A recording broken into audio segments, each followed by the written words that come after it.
You've probably heard about Slender Man, but have you ever heard about the Slender Woman of Japan? They call her Hachishakusama, which means 8 feet tall. When I was a kid, my parents used to send me to my grandparents' tiny village deep in rural Japan. Rice fields, cicadas, and the smell of rain, that's what I remember most.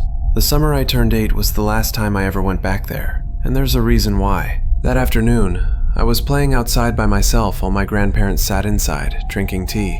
The air was heavy and still, and suddenly, thunk, thunk, thunk, a strange hollow sound echoed through the garden. It wasn't footsteps, too slow for that, more like someone rhythmically knocking on something wooden. I looked around, nothing. Then, I noticed movement above the hedges, something pale, something wearing a wide straw hat. But it wasn't sitting on the hedge, it was behind it, and the hedge was nearly 8 feet tall. The hat shifted slightly, then stopped. A face, long and strange, peeked through a gap. It was a woman, or something pretending to be one. Her head tilted just enough for me to see her smile.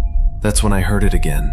Po, po, po. Deep, mechanical, almost playful. Then she glided away, and the sound faded with her.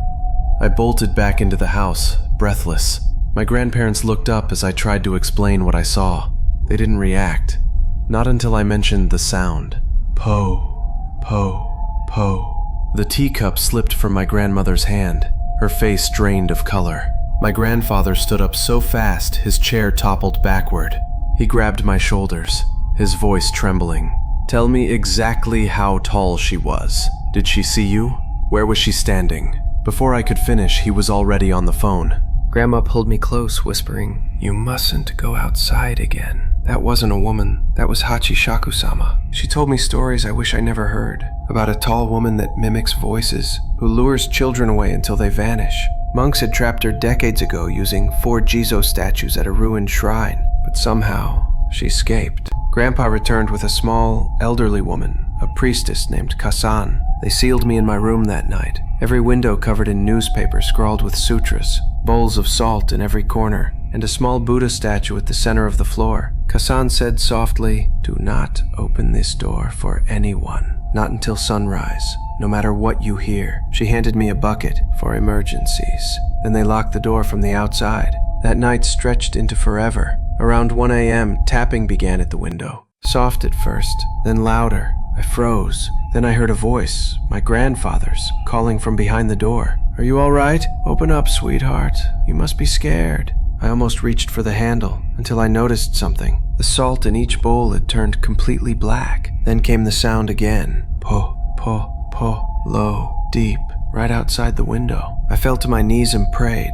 I prayed until my throat hurt and my hands cramped. At some point I realized the sound had stopped. When I opened my eyes again, sunlight was seeping through the papers on the windows. It was 7:30 a.m.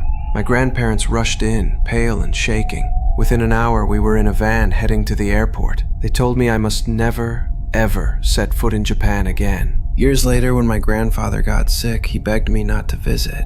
Even his funeral was off limits. That curse, he said, would wake if I ever returned. I obeyed. Until last week, my grandmother called. Cancer. Her voice cracked when she said she didn't want me to come, but I couldn't stay away. "It's been 10 years, I told her. If she were real, I'd be dead by now. Grandma sighed quietly through the phone. "If you say so, dear." Then I heard it, faint, muffled through the receiver. Pa.